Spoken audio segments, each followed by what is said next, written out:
This episode of AmateurLogic.TV is brought to you by Gigaparts.com, the amateur radio online superstore. Between now and August 31st, 2013, use the promo code ALTV-FREE7 at checkout to receive a free gift with your order. MFJ, the world leaders in ham radio accessories at MFJEnterprises.com. And by Icom, and the limited time Buy Direct D-Star infrastructure program and software offers. Visit IcomAmerica.com/D-Star for details.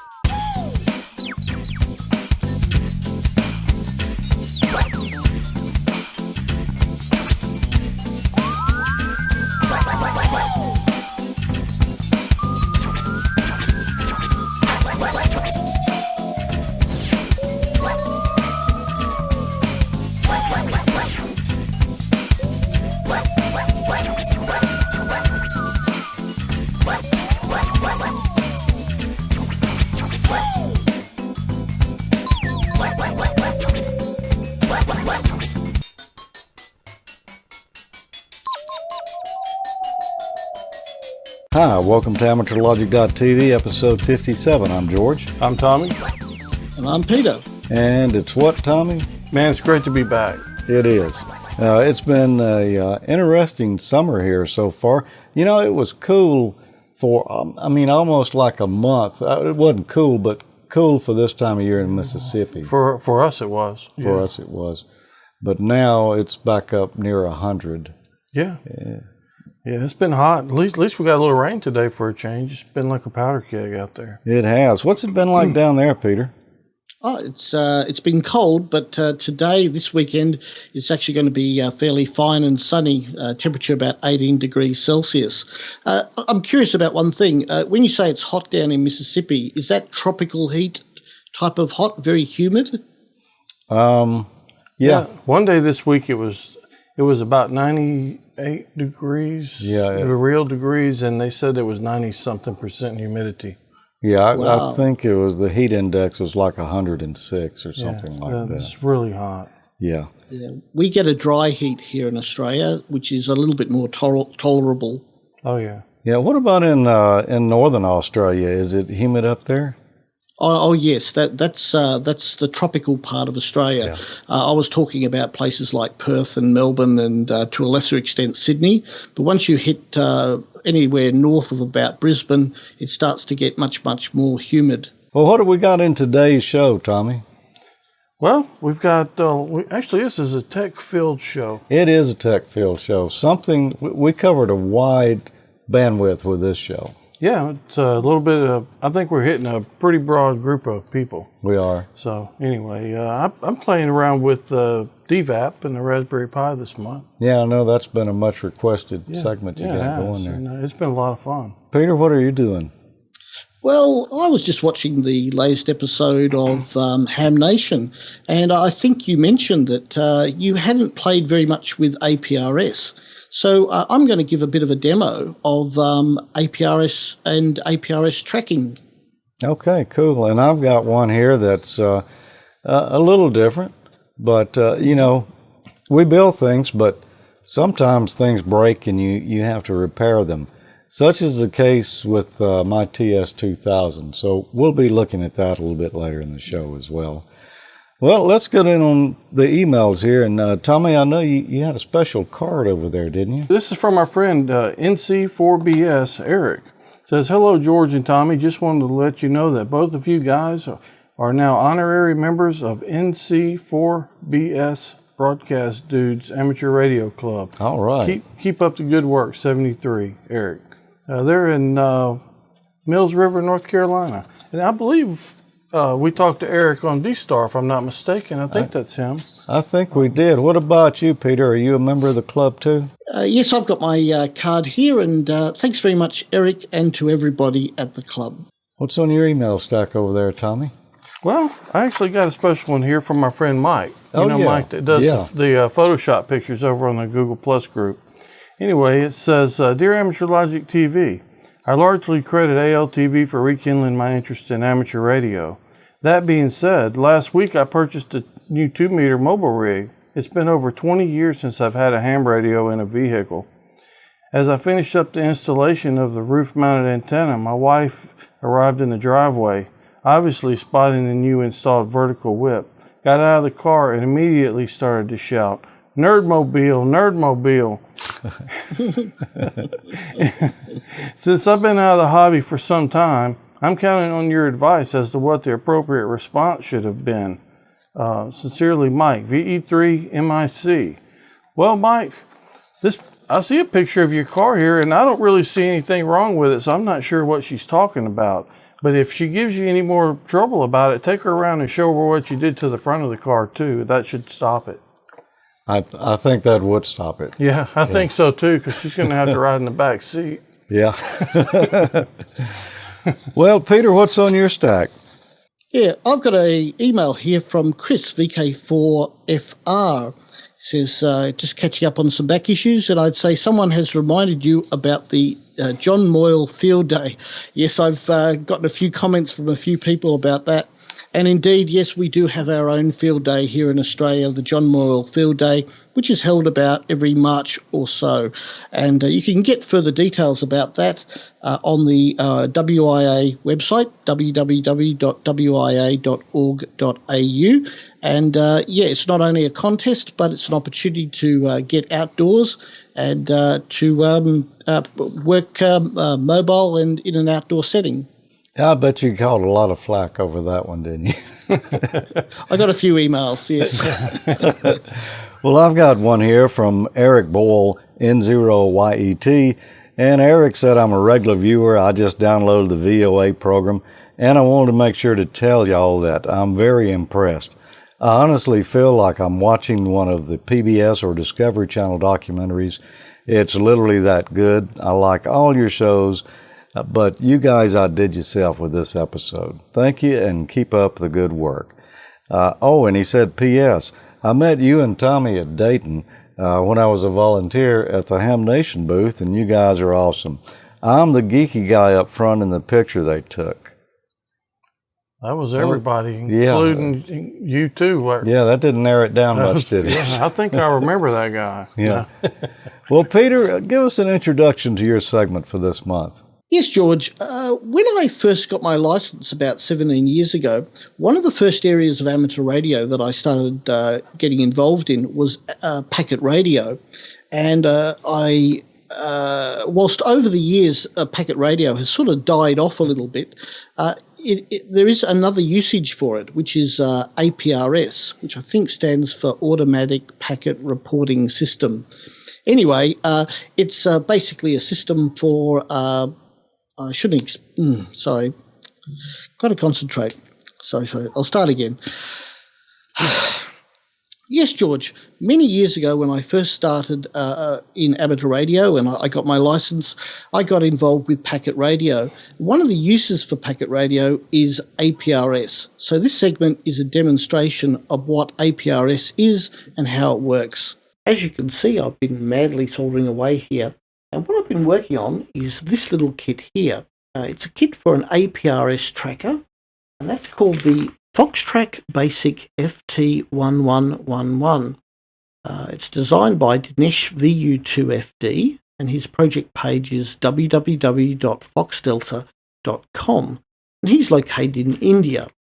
Now, when you go to his webpage, you'll see that there are certain countries that he doesn't ship to. These include Iran, Iraq, Afghanistan, and India. Go figure. Anyway, I've almost finished the kit, except that I've put a couple of capacitors in the wrong spot. So I've got a little bit of repair work ahead of me, but we're almost there. The only other thing I'll say about the kit, apart from the fact that it's pretty well set out and the instructions are pretty easy to read, is that they actually mention capacitor C5 twice in the list of instructions. And they mention it once as being a 1 microfarad capacitor and again as being a 0.1 microfarad capacitor. And in fact, both capacitors were supplied with the kit. However, when you look at the circuit board, you'll see there's only space for one capacitor, and the circuit diagram suggests that that's a 1 microfarad capacitor. So if you're in any doubt, I suggest that you contact Dinesh and get some clarification. So I can't show you this APRS tracker in operation today, but no worries, because I already own an APRS tracker. This is an Open Tracker Plus, which comes from Argent Data Systems, and it's got an RS-232 plug on either end. Now, I also have here an Argent Data Systems ADS GM1 magnetic GPS. That plugs in one end of the Open Tracker. The power cables I've wired to this cigarette lighter plug, and that's because it'll run off 12 volts. And I've also got a cable here that comes from the other RS-232, and it goes to my HT and plugs in the little sockets on the side here for the earphone and the microphone. What will happen in practice is that the Open Tracker will ask the GPS, where am I? What's my latitude and longitude?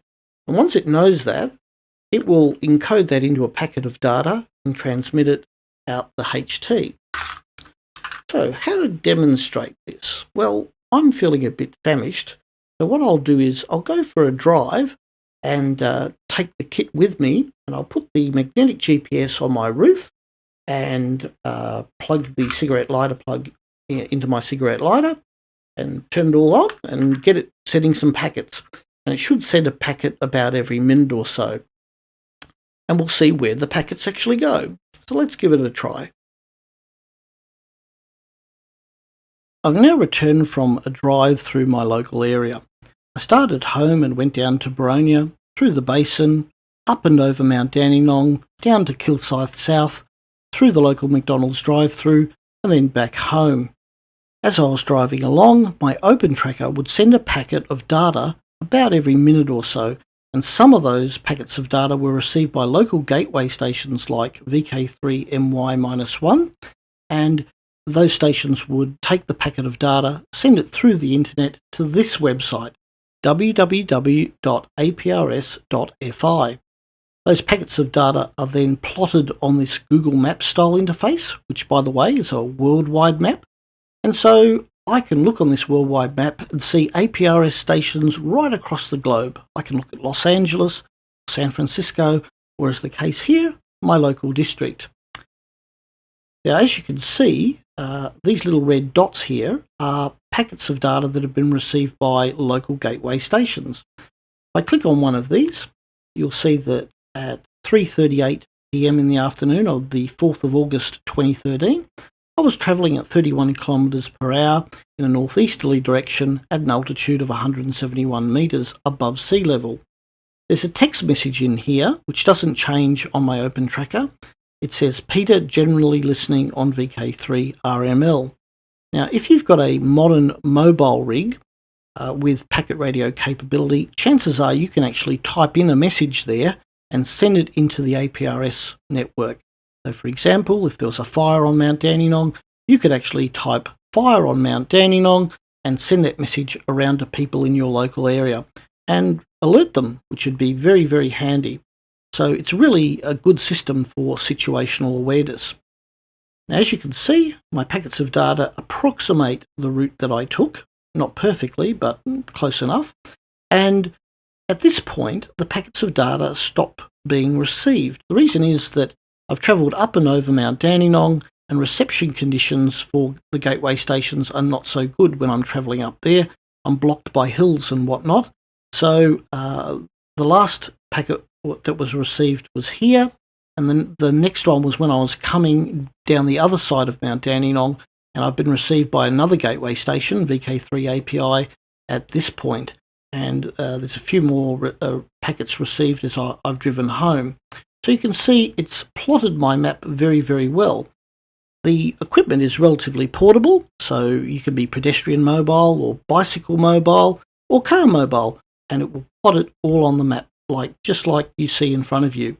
And it's really, really fun to go to this website from time to time, and you can actually see cars moving up and down local freeways, and you can actually track them in real time. One other rather useful thing you can do, and I don't know whether there's going to be any stations locally around at the moment that I can demonstrate this with, but it is actually possible. No, there's no cars about at the moment, but it is actually possible to click on a car that's moving along the freeway and actually open up Street View. So you can actually look at the street view of the location where the car is at that point in time. And as the car moves along the freeway, the street view changes, which is quite incredible to watch. The other thing you can see is fixed base stations here, such as this WX station here. It's a weather station, and it's telling me that at the moment it's 13.3 degrees in that location, and the humidity is 79%, and the pressure is 999.4 millibars. So, as I said before, this whole system is really, really good for situational awareness. We'll finish up with a little bit of trivia. You may not be aware of this, but the International Space Station, the ISS, is itself a gateway for APRS. So let's say you're out in the middle of the Pacific Ocean, far, far away from any 2-meter packet radio stations. You can actually take your open tracker and set your HT to the ISS packet radio station. And when the ISS passes above you, you can send an APRS packet. It'll be received by the ISS packet radio station.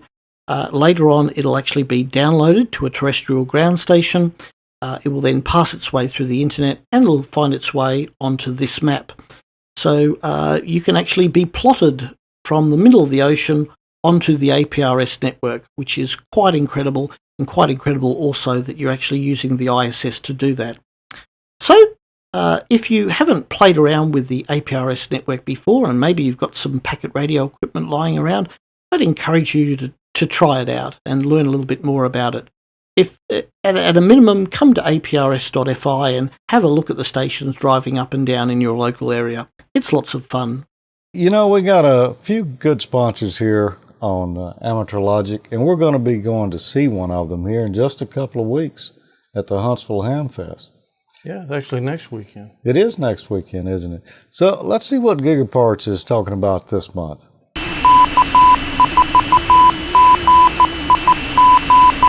Built to last, the Icom 7410 is the only rig in its class rated for 100% duty cycle, making it the best choice for RTTY, contesting, and digital modes.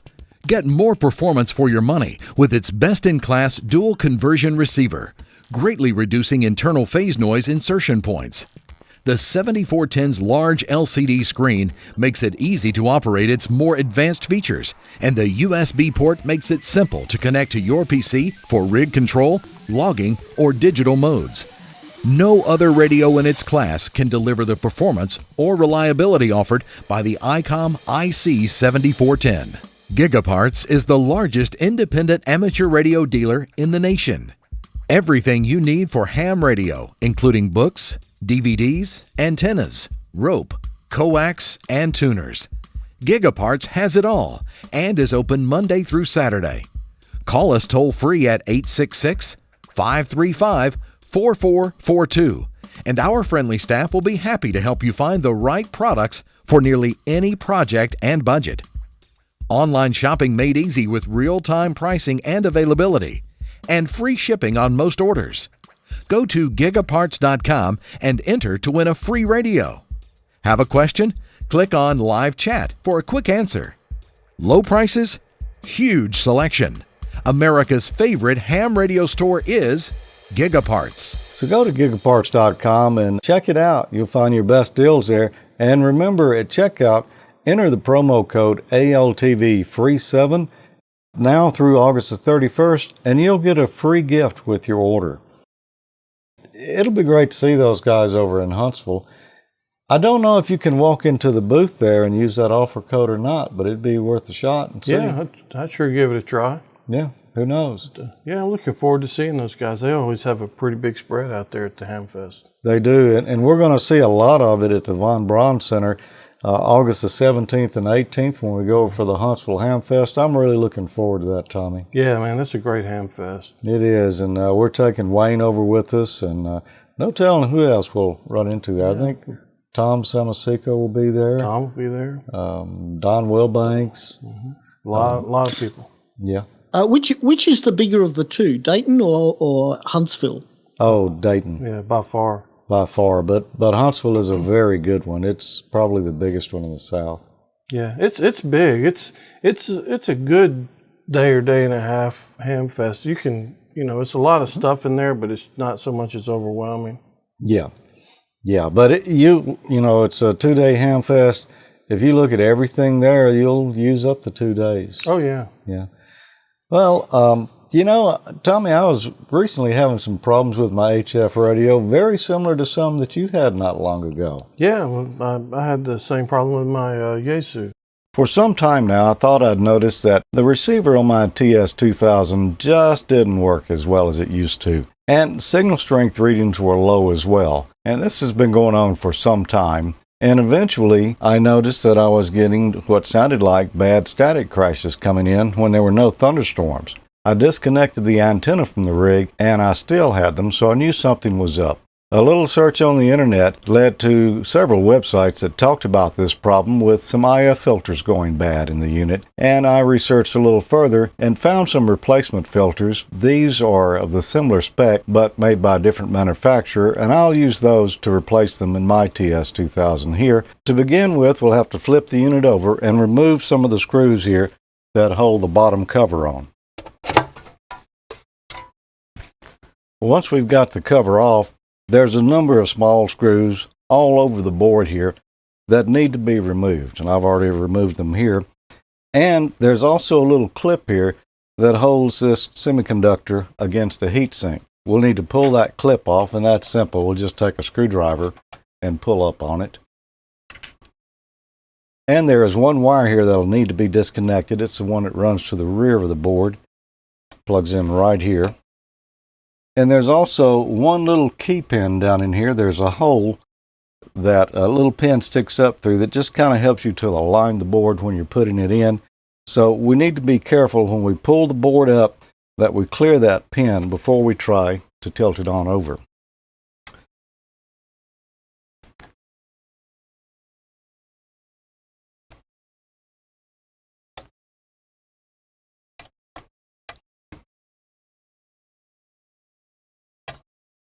Once we get the board removed, rather than disconnecting all these ribbon cables, I'm just going to flip the board over. I've got a couple little boxes here about the same height as the rig, slightly taller. And we'll just lay it over and set it on them. And now we can work on the unit.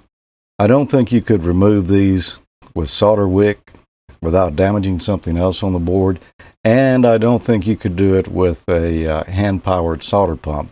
Fortunately, I got a desoldering station recently, and that's really going to come in handy here. Two of our filters are located in this area of the board. CF1 is this filter located right here. There's 3 leads here, 2 on this side, and CF2 is right here. There's 3 leads on it, and then 2 on the other side of it. And you can kind of identify it because CF3 has 4 pins here. That's the longer filter that's on the board, and these are right to the left of it. Now you can see there's a lot of little surface mount components on there. That's the reason we're going to have to be so careful doing this job.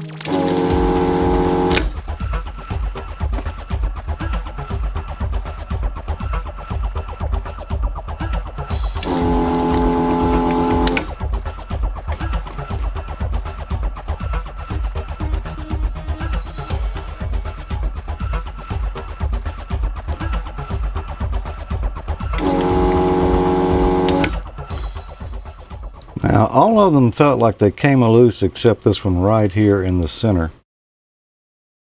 I'm going to give it just a little more work. Now that filter's loose, and we'll do the same thing to the one on the right of it. Here's our 2 filters right here, and Well, I got them both with one hand. Here's the two filters I just took out. These are Toco brand. And there's been a number of reports on some of these filters being bad, not only in this TS-2000, but also in Yaesu 857D and possibly other radios. So for replacements here, I'm going to use LTM filters. Now these I had to order from England, so they took almost 2 weeks to get here. But it's a different brand, and the guy who I'm following here says that these work just fine for him. So they got the same specs. That's what we're going to go with. You'll notice that in the part number here, there's an E on this one and a G on this one. And we've got the same thing over here on the LTM filters. There's a E model and a G model of those as well. And on the board on the 2000, they're even marked 55E and 55G right there. Now the original filters had been soldered in here with lead-free solder, and there's some speculation that possibly the additional heat needed for lead-free solder was causing these components to fail early. So I'm going back with a good old leaded solder, which I don't have to get quite as hot. As long as we're here, how can you tell if something was soldered with leaded or lead-free solder? Well, if you look at these that I just soldered in, each of the connections is good and shiny. If you look at some of these that were done with lead-free solder, you'll see they look a little dull, almost like a cold solder joint would look to us normally. That's the way lead-free solder looks. Now, our last filter is not far from the others. Here's the two that we just did. The last one is right over here. This is CF4. We'll begin by removing it, but we'll also make a little modification here because there's more speculation. These filters were never made to have a DC voltage present on it, and the one in this position does. So we can add a capacitor to block that DC voltage. Now, I'm not recommending that you do these things yourself. You probably need to get someone skilled in doing this type of small work with the proper equipment to do this for you, because you could damage your radio.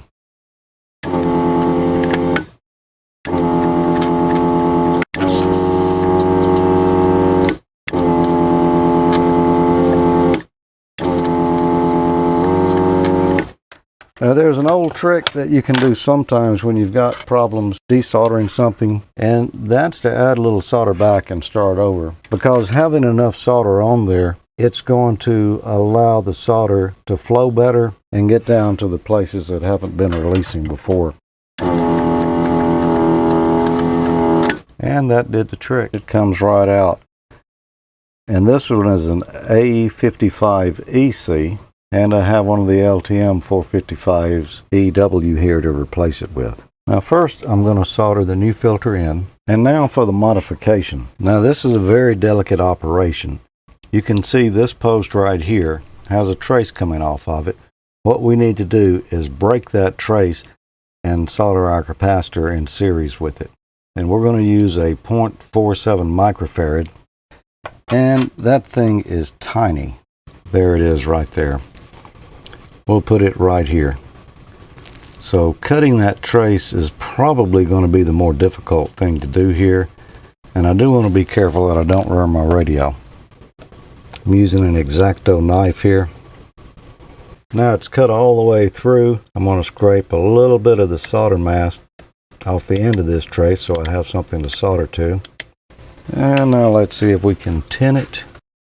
So now we can position our capacitor.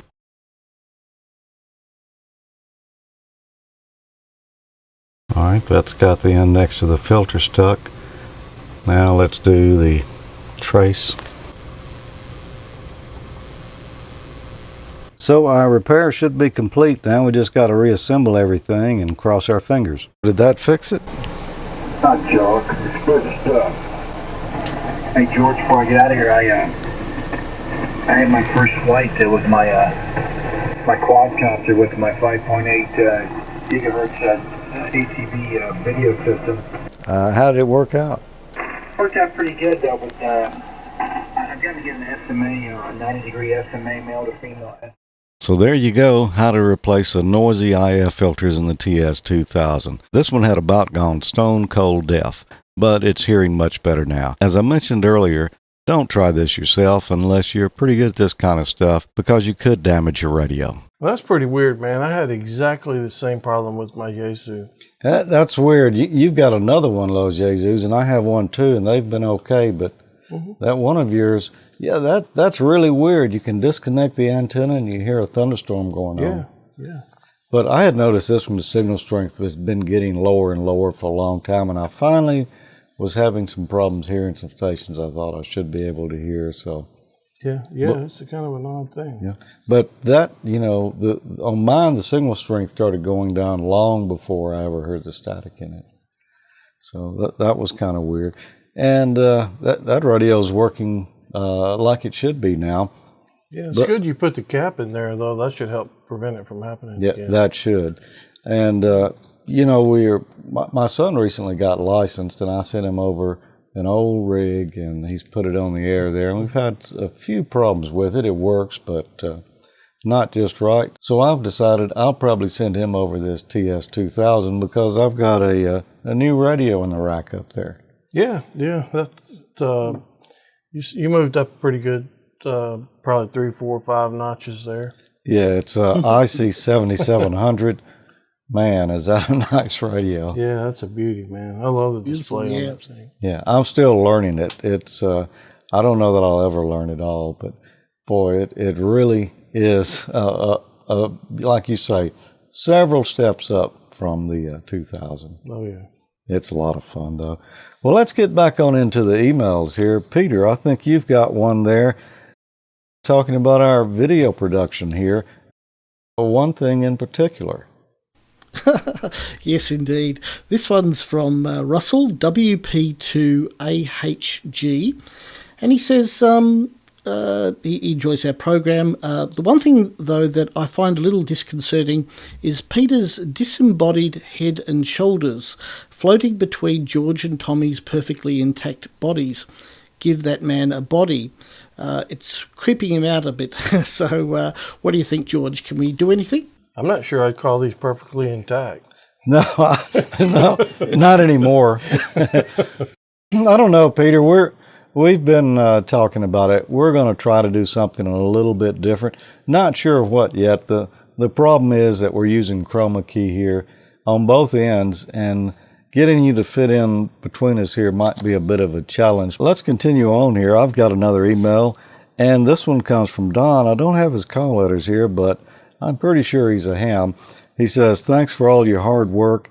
And he has a simple question. He needs a list of tower builders. He says he contacted U.S. Tower, and they emailed him a list. Most of the numbers on it had been disconnected or were not even close to his area. The reason he's asking is that his homeowner's insurance policy won't cover damage from a self-installed tower. That's something I wasn't realizing. He's contacted quite a few other major insurance companies and received similar answers. And the ARRL insurance, it only covers equipment, but not property damage, is what he's found out. You know, Don, the best thing you can do is to call a radio station in your area, or maybe call 2 or 3 of them, because they're going to know the local tower crews, and they're going to be looking for usually the best deal too, so they should be able to hook you up with someone. Tommy, what's on your stack? I've got one from our friend Charlie. Charlie's call is KC2PED. He says, I saw your Amateur Logic segment on connecting the ID51 to a DVAP. I have a Pi and a DVAP running headless with a WiMAX dongle for internet access. For portable operation, I power it from a new Trent 1400 milliamp hour battery pack that has 5 volts, everything it needs. I picked up a 12 volt 7.5 milliamp hour battery and plan to use it when portable, and it should run the hotspot 24 hours a day. He's wondering about the little monitor that I showed on the segment, and how much current it would draw and how much it costs, about how much it costs. So, Charlie, I ordered that from Amazon.com, and it cost me about $30. It's got a composite input, so the display on it's not real crisp, but it's readable. Yeah. And it's a nice little monitor, and I actually measured the current on it. George twisted my arm and made me buy some test gear, so I actually got a power supply that measured the current, and it looks like it took about 110 milliamps. That sounds about right. I've got the same monitor. So your little battery, it shouldn't hurt your battery too much if you decide you want to run it. Yeah. Speaking of DVAP, I know you've got a special segment for us this time, but let's go right now and have a message from MFJ about a new antenna analyzer, and then we'll pick up with that. Okay. MFJ's got a brand new antenna analyzer that's gaining attention. It's all the RF diagnostic functions you need in an easy-to-use digital analyzer. The MFJ 266C is a self-contained handheld RF test instrument. It's like owning several pieces of test equipment. It's a powerful wide-range signal source, inductance capacitance meter, network analyzer, RF field strength meter, and a 500 MHz frequency counter, all in one small package. It covers all bands from 1.5 through 65 MHz, 105 to 230 MHz, and 300 to 490 MHz. That's HF, VHF, plus UHF, amateur, and commercial frequencies, all with digital precision. The Velvet Smooth 10-to-1 vernier dial and solid-state Varicap make fine-tuning a breeze, and a built-in dial lock prevents accidental detuning. In SWR mode, the MFJ 266C reads 1-to-1 through 9.9-to-1 SWR, impedance magnitude from 10 to 500 ohms, and complex impedance, which is resistance and reactance. Best of all, it displays all three parameters and operating frequencies simultaneously in one quick glance, something that no other low-cost analyzer can claim. The 500 MHz frequency counter has 100 Hz and 1 kHz resolution, while the field strength meter is extremely useful for checking oscillators, transmitters, and assessing the strength of radiated signals from antenna arrays. The MFJ 266C even tracks down potential local signals that disrupt accurate SWR measurements and helps identify the source. If you're looking for an accurate, compact, all-in-one RF test instrument, look no further than the new MFJ 266C. Visit mfjenterprises.com today to learn more about this extremely versatile instrument.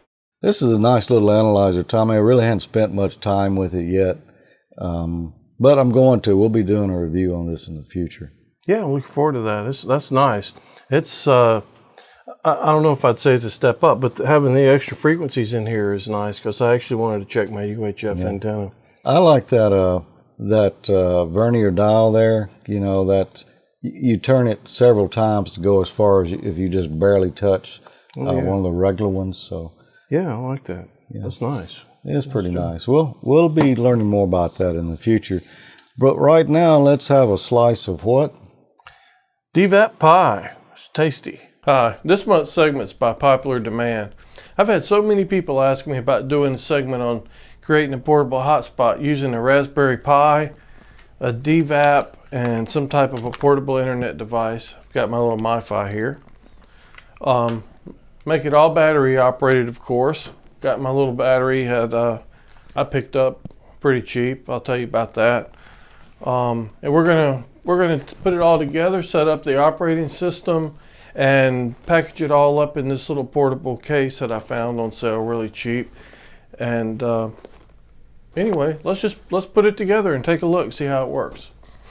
The first thing we need to do is burn the operating system to an SD card. I've got an 8 gig card, and I went ahead and downloaded the Wheezy Raspbian distro from the raspberrypi.org website, and we're just using the Win32 disk imager available from the same location. There's some brief instructions there on how to burn the image to an SD card. You can also refer back to AmateurLogic episode 42, where George has a full segment on how to set up the Raspberry Pi for your first time use. Pretty informative segment, so it might be a good reference to go check out again before you venture off into here. We've got everything we need laid out here. First of all, I've got my ID51 to test with when we get finished. I've got this, it's a tackle box bag. I actually ran across this at Walmart for just a few dollars. They had them on sale, and it's going to make a nice kit. I have sealed it up, but I've got the foam cut out so where everything will fit in there when we get ready, and it'll all fit nice and neatly and travel without sliding around. I've got a USB cable, fairly short one, This one actually happens to have a mini and a micro on one end, and you can use one or the other, so I'll use the micro for my Raspberry Pi. I also use this to charge my GoPro sometimes when I'm on the road. I've got this battery that I found at Walmart one night. It was on clearance for about $9, I think, and I wish they had several of them because I'd have bought them. But you can charge this thing up and it'll give you AC power. It's got an inverter built in it, but it's also got 2 USB ports. And while it says they're only rated at 500 milliamps, it works fine with my Raspberry Pi and my DVAP. I've tested it for an extended period of time and had no trouble whatsoever, so this was a great find. And I've got my DVAP and my little stubby antenna. I've got my Raspberry Pi in a pretty secure case. Probably not the best one around, but it doesn't wallow, flop around in the case. I've got my SD card with the OS on it. We have not booted from this yet. This is the one you just saw us burn to the card. I've got a keyboard to set things up and the USB dongle for the keyboard and the trackpad. This has been really handy for my Raspberry Pi experimenting. Got an EDI Max, little stubby Wi-Fi dongle. It works great with the Raspbian OS. Picked this up on Amazon for about 12 bucks or so. Got my little MiFi that we're going to use for internet access. Over here I've got HDMI cable hooked up to my TV so I can video and show you guys the setup process. A hardwired network connection with internet access, and then my power that's plugged into the wall for a setup. Let's boot everything up and let's see what we can get into.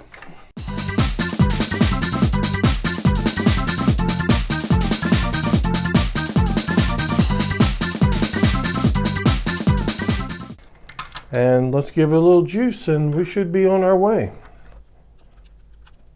Takes it a few minutes. This is probably not the speediest computer around. All right, so let's go through and do a little setup. We got a few things that we want to do. First of all, expand file system. What this is going to do is the OS I downloaded was burned for a 4 gig card, and let's go ahead and expand it so it will use the whole 8 gig card that I've got. I would suggest going in and changing the user password. For simplicity and shortening the video, I'm just going to leave it at the default of Raspberry. But anyway, definitely go in and change yours when you do it. We want to enable boot to desktop because we're going to use the DVAP tool that Robin Cutshaw developed for the Raspberry Pi. I know a lot of people are using some of the other third-party stuff that runs as a daemon on Linux, and that's cool stuff, but I'm going for simplicity here. Enable boot to desktop. Yes. Enable and disable SSH. That's very important, and we definitely want that enabled because I want to be able to remote into it with my laptop while I'm on the road and be able to do things, because we're going to be running headless. Let's get out of this utility. We can always go back in here. It's called raspi-config, and you can run it from the command line when you log into your Raspberry Pi. Finish. Would you like to reboot? Of course. And here we are. First thing we want to do is let's make sure that we've got access to the internet. I'm going to bring up LX Terminal, and I'll ping some site. Let's try google.com. And there it's replying, so we're good to go. And let's go ahead and do the operating system updates actually. Sudo apt get update. You can also upgrade your OS if there's a later version, and you do sudo apt-get space upgrade, and we're going to do that as well. We need to install the Qt tools package to run the DVAP tool program. So let's get that. We're going to use apt-get. Actually, we need to run it as sudo, which is the super user. apt-get install, and it's Qt4. -dev-tools. Hit enter. Now we need to download the DVAP tool, and we're just going to use curl to do that.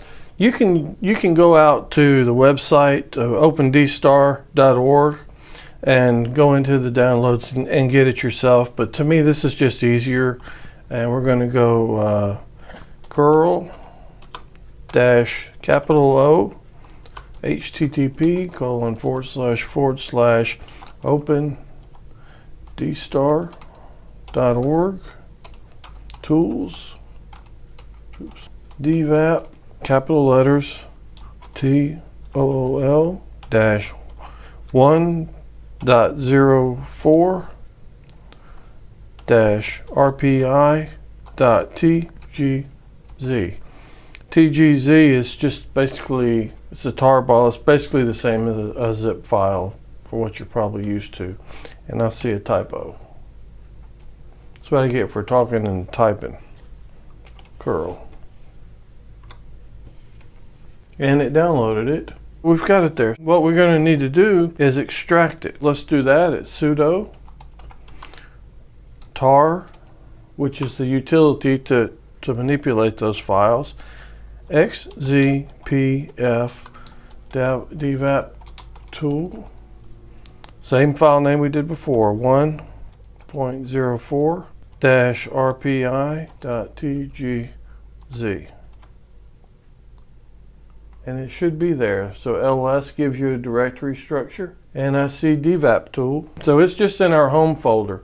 pwd tells you what your working directory is, and we're in home/pi. You can move that to another folder if you like. It doesn't really matter. I'm going to show you a trick. I'm going to install something called Midnight Commander. So let's do sudo apt-get install mc. So let's run it under the super user account, sudo mc.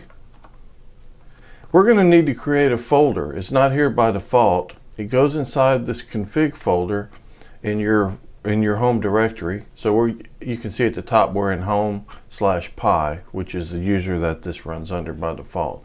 So let's go inside of .config. We're going to need to create one called auto start. We can do that by hitting F7 or clicking the 7 down here for mkdir if you remember your old DOS commands. Auto start. Okay, and what we're going to do is we're going to make a shortcut just like in Windows to our DVAP tool that we installed. We're going to put it on the desktop and test it, and then once we know it's working, we're going to put it in this auto start folder, so when X Windows here boots up, the program will automatically run. Now we'll need to create a desktop shortcut. This is just like the one on Windows. Unfortunately, it's a little bit more difficult to create. So we'll go right click, new, blank file. We'll call it DVAP tool .desktop.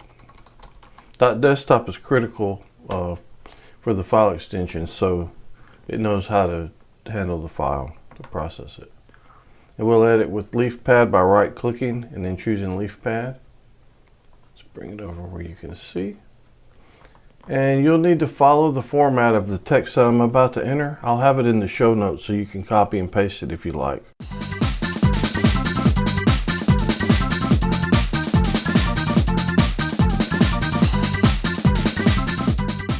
Okay, so we'll hit Alt F, S, and if it worked, you should see the extension go away, and it did. So then we can close this. Now let's test it by double clicking it, and we can see that it worked. So let's close that.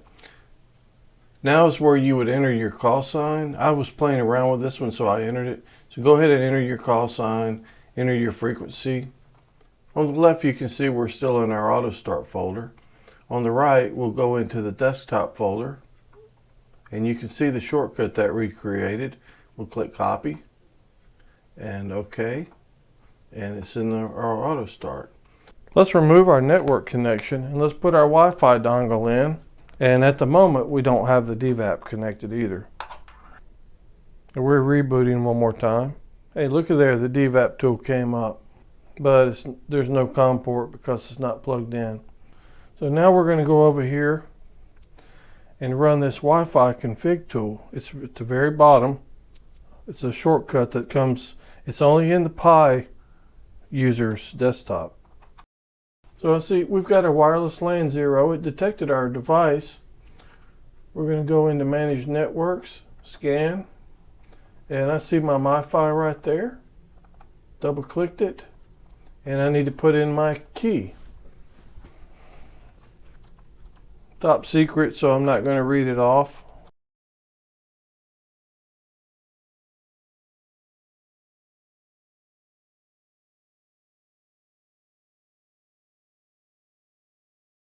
Now let's power down. It looks like we got pretty much everything ready. Let's try and put all this stuff together now and make it portable.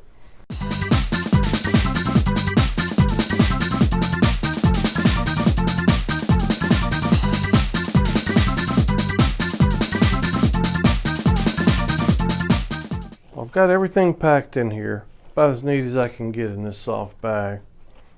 Let's go ahead and power up. Everything's booting. I've got my little MiFi here booted up and ready to go. And here in just a moment we should see a blue light on this DVAP. Now see blue. We should be able to make a call. So I've got my handy talkie set to link to 1 Charlie, and I've got my frequency on my DVAP. Remote system linked. Remote system linked. We're good to go. That wasn't too hard. I think I'm gonna keep this pretty much set up for the most part and leave the Raspberry Pi in there and keep this so I can just grab it and drop the battery in there and the DVAP and take off. It's gonna be very handy.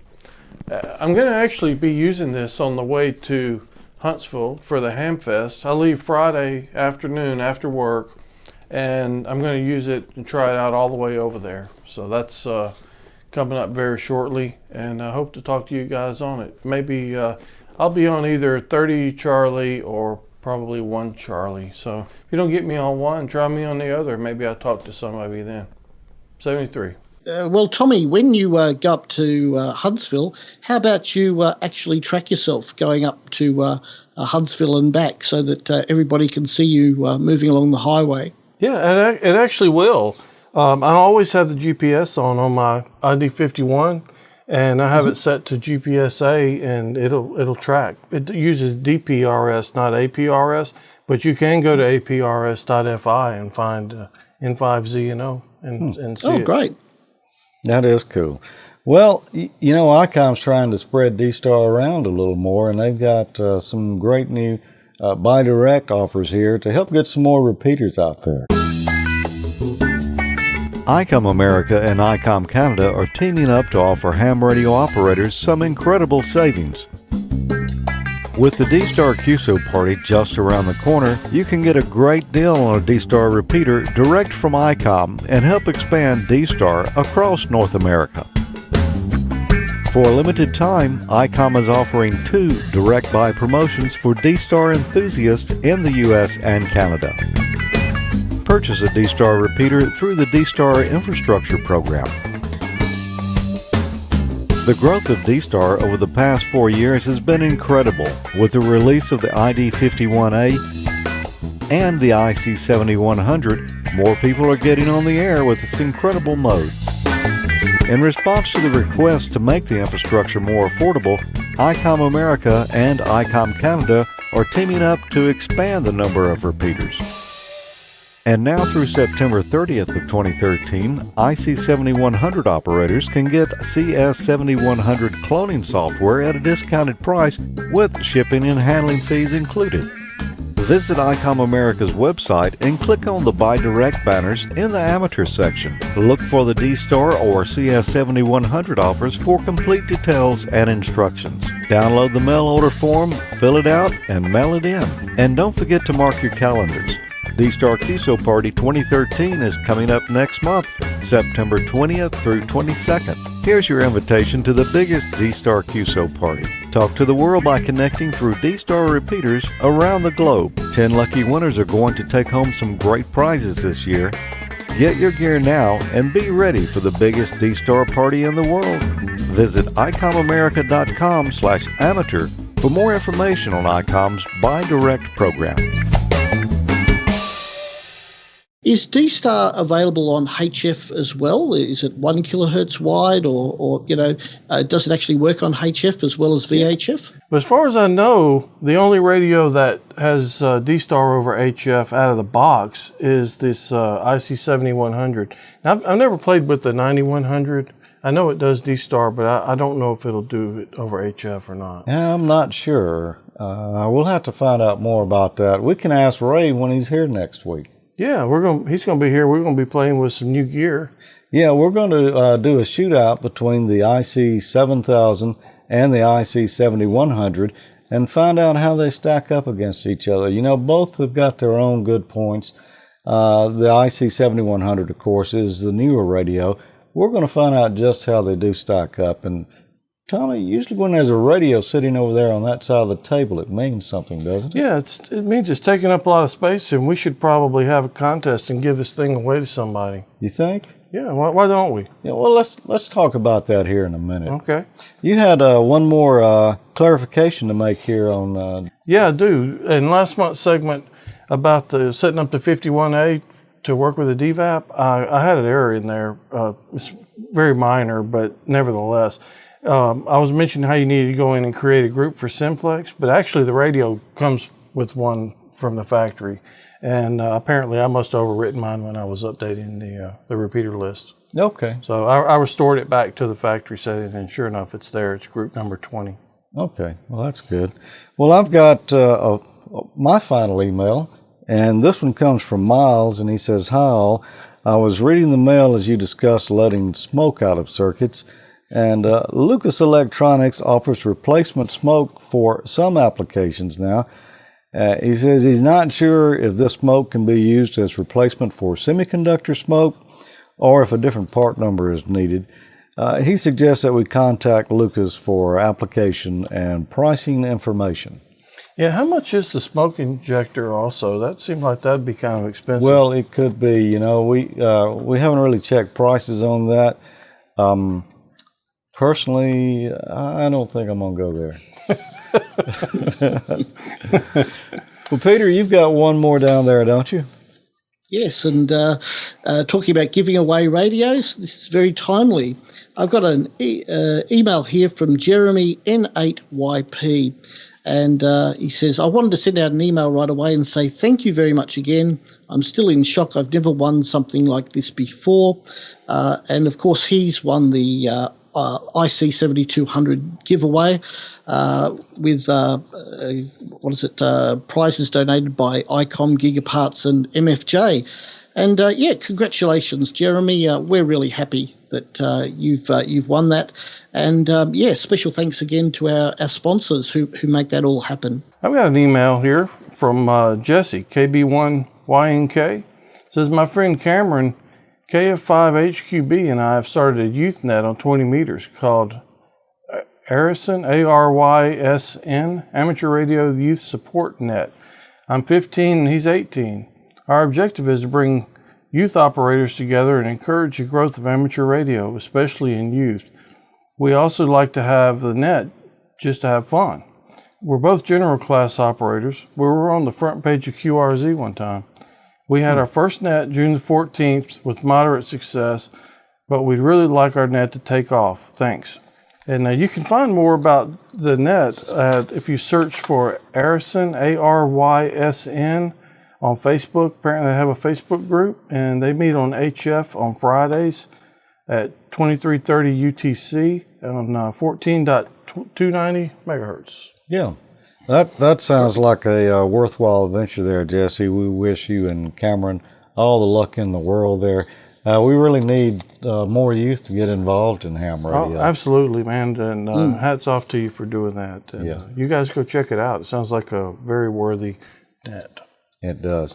And, Peter, it sounded like Jeremy was so happy to get that radio. Tommy, let's just go ahead and give this one away. Okay, We'll play with it. Let's play with it until November the 15th. Okay, that sounds good. Okay. What we going to call this contest? You know, it's 8 years. It is 8 years, so let's call this the AmateurLogic.TV 8th anniversary contest. That's catchy. That does work. I think it was October is the actual, sometime in October. I believe it was October. Yeah, right after Hurricane Katrina. That's close enough. Close enough. So that means Katrina was 8 years ago. Anyway, if you'd like to enter that, then we need you to go to our website, AmateurLogic.TV/contest. You'll get all the details there. It's basically going to tell you to send an email to contest2013@AmateurLogic.TV. But go read the rules, because there are some specific requirements for entering any licensed U.S. and this time Canadian hams are eligible to win. Welcome to the party, guys. Yeah, so we're branching out slowly, but hey, that's all of North America, so yeah, we encourage you to go check it out, AmateurLogic.TV/contest. Get all the details. We'll be having more on this radio, as we mentioned shortly, and I've talked with a couple of other sponsors we have there about some goodies to go with this package, and more than likely we're going to be coming up with a couple of extra things that will round this package on out. Oh yeah, some more stuff to enhance the prize here. That's right. Well, this brings us to the close of another show. Before we go, though, we just want to remind you a few things. First, if you haven't already seen it, go check out our Voice of America Museum special. We've been getting a lot of good responses on that and a lot of views. And yeah, that thing's been hugely popular. I'm really surprised. I know it was good because I actually watched it 3 times myself and was there when we were making it. I watched it about 50 during editing. I watched it myself, and I was quite impressed. It came across very professional, and I could easily see myself turning on Discovery Channel and seeing a documentary like that. It was quite well done. Oh, thank you. It was all in the camera work, and really it was all up to Dave Snyder, the guy who did the presentation. Did an excellent job. Yeah, actually, you did a great job with the editing and the interview as well. It's accumulation of things, but it turned out excellent, in my own opinion, if I could say so. Yeah. And we'll have some more things like this coming up in the future as well. Oh, yeah. Yeah. And a point to note about that is that, but for what you might loosely call internet television, a documentary like that simply wouldn't have been made. But it's great that we're able to put that forward for people to watch. Yeah. And another thing we want to promote is our friends over in Huntsville and the Great Ham Fest we're going to. Now, that's next weekend. That's the 17th and 18th of August. Yep. And we will be there. Come by and see us. We'll be the guys walking around with the video cameras and the microphones. We probably won't be the only ones. And I think Tom Samasico, our friend over at HQA Radio, is going to have a booth there, and we've been invited to come hang out in there and make it a landing spot. Mm-hmm. So we'll be in there as well. That's such a great ham fest, man. It's a really good one. It's one of my favorites. Yeah. And we want you to join us next week. That'll be August the 19th. For the Drop-In Echolink net for AmateurLogic. Yeah, then you can reach us there at star Drop-In star or node number 355-800. I'll always remember that number. It is. It's a good one. It almost sounds like a phone number out of a television commercial or something. BR549. Yeah. And we want you to check out the AmateurLogic Facebook group. If you're a member of Facebook, you owe it to yourself to go check out the group. We got a lot of great comments going on in there. Every day there's a lot of them, and a lot of good information being passed back and forth. If we don't know the answer to something, throw it out there in the group and somebody's going to know. Yeah, it's a great resource. Yeah, and also Google Plus. Google Plus is still growing, and of course, the main reason to go there is Mike and his great Photoshop abilities. Yeah, well, there's a lot of other good stuff too, but you will get a treat, every once in a while when Mike posts those. Yeah, he's got a interesting one on me right now on a Huntsville trip. Yeah, I would say, it's an ongoing saga. It is. And also Twitter. Where would they catch us on Twitter? At AmateurLogic. And we want to remind you, if you have a Roku, where can they watch us?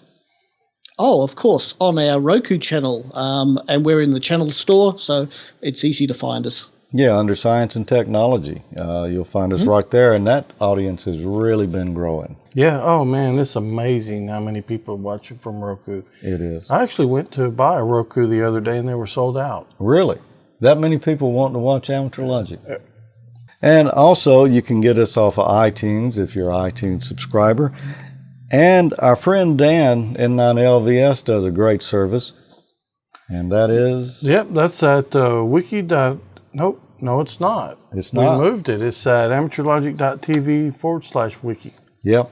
And go by there and check out the show notes and find out what's in each episode. There's probably some back episodes that you may remember something in there, but you just don't remember which show it was. You can probably find it there on the wiki.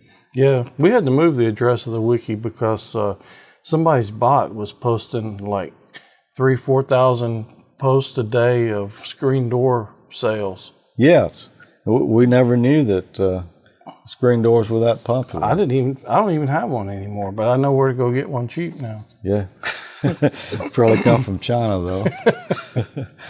Well, that's it. Any closing comments, Peter? None really, but yes, look out for our next episode out on the 15th as usual. All right, Tommy? Yeah, nope, I enjoyed it. Hope to talk to some of you guys on the way to Huntsville. Yep, and on the Echolink Net coming up Monday the 19th. And we'll be in Huntsville having a big time. We're going to bring back some footage for you. Don't worry about that. We're going to plan on seeing a lot of friends there, and boy, it's going to be a blast. Yeah, I'm looking forward to it. You got PL259s on the top of the list. What you got? I don't have my list handy here, but that was on there, and some of the adapters to make it fit little Mini bushy 8. things. Uh-huh. Yep. And I need another handy talkie battery, so I'll pick up one of those. But beyond that, it's anybody's guess at this time. Well, that's it. We've enjoyed it. See you again next month. 73? Yeah, 73. 73.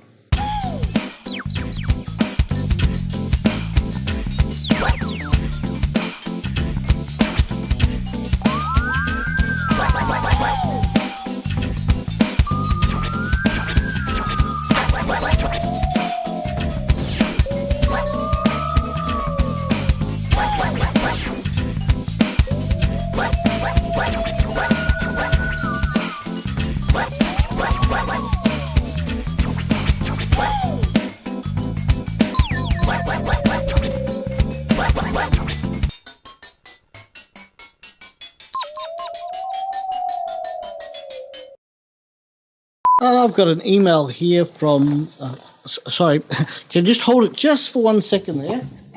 Sorry about this. My cat wants to come in, so sorry about that. Yeah, I've got an email here, George, from John. Oh, I bucked that up, sorry. Yeah. Hang on, just a moment. I just, my kids and that have just gotten up. I just want to get them to turn down the TV a little bit. Many years ago, one of the first things I did when I got my license was I started playing around with packet radio. And, sorry, my cat is playing in here. It's just, yeah, sure, George. One of the first things I did when I started playing with Behave Cat. Sorry about that. Okay. Yeah, George, one of the first things I did when I started was, let me start again, get my head straight here. Yes, George, one of the first things I did when I got my license was I started playing with packet radio. And whilst packet radio has died off a little bit over the years, sorry, this out, shoot, out, go. Where I go here? Okay, yeah, George.